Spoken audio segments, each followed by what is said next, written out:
शादी में अचानक एक आदमी बच्चा लिए आया और दुल्हन पर चिल्लाया, अनरान हमारा बच्चा भूखा है, शादी रोको। मैंने देखा वो आदमी गिड़गिड़ाते हुए अनरान को घूर रहा था। मेहमानों में खलबली मच गई और मैं सुन रह गया। मुझे अपनी आंखों पर यकीन नहीं हो रहा था, ये मुमकिन नहीं है। मैंने कांपते हाथों से अनरान की ओर हाथ बढ़ाया। ये कोई गलतफहमी है। पर मेरी बात पूरी होने से पहले ही वो मन से उतरी और उस आदमी से बच्चा ले लिया। वो इतनी सहज थी जैसे ये रोज का काम हो। मेरे दिमाग में जैसे कुछ फट गया। मुझे याद आया कि हाल ही में अनरान से दूध की महक आती थी।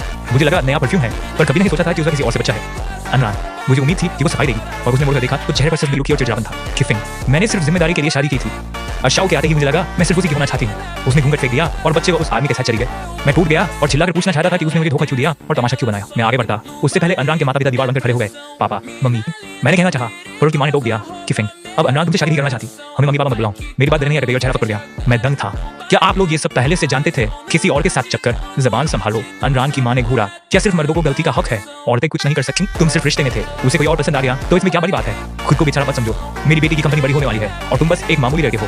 क्या तुम उसके लायक हो? उन्होंने तिरस्कार से कहा। समझ आई होती तो उसे पहले ही छोड़ देते। गलती तुम्हारी है। औकात से बड़े सपने देखे और हमारे रिश्तेदारों को परेशान किया। अब सब साफ है तो दावत और गाड़ियों का सारा खर्चा तो नहीं भरना होगा।